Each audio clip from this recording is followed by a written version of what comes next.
हारना बुरी नहीं, अच्छी बात है, बताती है कृष्ण की यह कहानी। एक बार कृष्ण भी युद्ध को बीच में ही छोड़कर मैदान से भाग गए थे।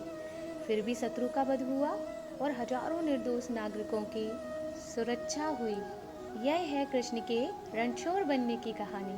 भगवान श्री कृष्ण का जन्म कंस का वध कर समस्त पृथ्वी लोक को उसके अत्याचारों से मुक्त कराने हेतु हुआ था। किशोरावस्था में ही वह गोकुल से मथुरा आ गए तथा दुष्ट कंस का वध किया।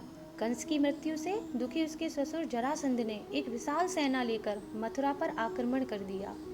इस आक्रमण में उसके साथ शिशुपाल और कालयवन जैसे शक्तिशाली राजा भी शामिल थे। जल्दी ही सेना मथुरा जा पहुंची और मथुरा की राजसभा में कृष्ण तथा बलराम को सेना को सौंपने का संदेश भेजा गया। इस युद्ध को टालने तथा मथुरा के निर्दोष नागरिकों को बचाने के लिए कृष्ण ने रातों रात वहां से सैकड़ों किलोमीटर दूर समुद्र में एक नई नगरी द्वारिका का निर्माण करवाया। अपनी माया से उन्होंने समस्त नागरिकों, उनके पशुओं तथा संपत्ति को नींद में ही नई नगरी में पहुंचा दिया। अगले दिन सूर्योदय के समय कृष्ण तथा बलराम जरासंध की सेना के सामने जा पहुंचे और उसे लड़ने के लिए चुनौती दी। जैसे ही जरासंध और दूसरे राजाओं ने कृष्ण को मारने के लिए शस्त्र उठाए, दोनों भाई भागने लगे। उन भाइयों के पीछे जरासंध तथा कालयवन जैसे राजा भी भागने लगे। कुछ ही देर में दोनों भाई बहुत आगे निकल गए और उनके पीछे केवल मात्र कालयवन रह गया। उसे देवताओं ने वरदान दिया था कि उसकी हत्या किसी अस्त्र और शस्त्र से नहीं होगी। ऐसे में वह निर्भीक था और लगातार कृष्ण का पीछा करते करते एक गुफा में जा पहुंचा। गुफा में राजा मुचकुंद सो रहे थे, जिन्हें इंद्र ने वरदान दिया था कि जो भी उन्हें उठाएगा वह उनके देखते ही जलकर भस्म हो जाएगा।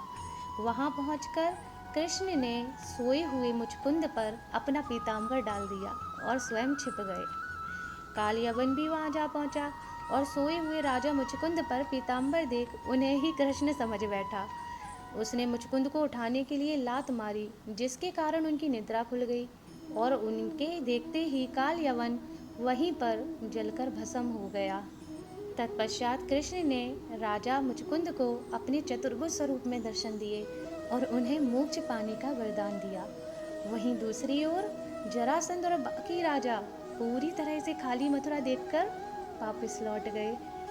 कृष्ण चाहते तो स्वयं भी कालयवन और अन्य अधर्मी राजाओं का वध कर सकते थे, परंतु देवताओं के दिए वरदान का मान रखने के लिए ही उन्होंने कालयवन को राजा मुचकुंद के हाथों मरवाया। इसी तरह बाद में जरासंध का वध पांडुपुत्र भीम के हाथों करवाकर भूधरा का भार कम किया। इस कहानी के बाद कृष्ण के नाम के साथ हमेशा के लिए रणछोड़ जोड़ दिया गया। कृष्ण की इस कहानी से सीख मिलती है कि अनावश्यक ताकत का प्रदर्शन नहीं कर बुद्धि बल से काम करना चाहिए। इस तरह हम अपनी शक्ति को खर्च होने से रोक सकते हैं और बड़े से बड़े संकट का भी सामना कर सकते हैं।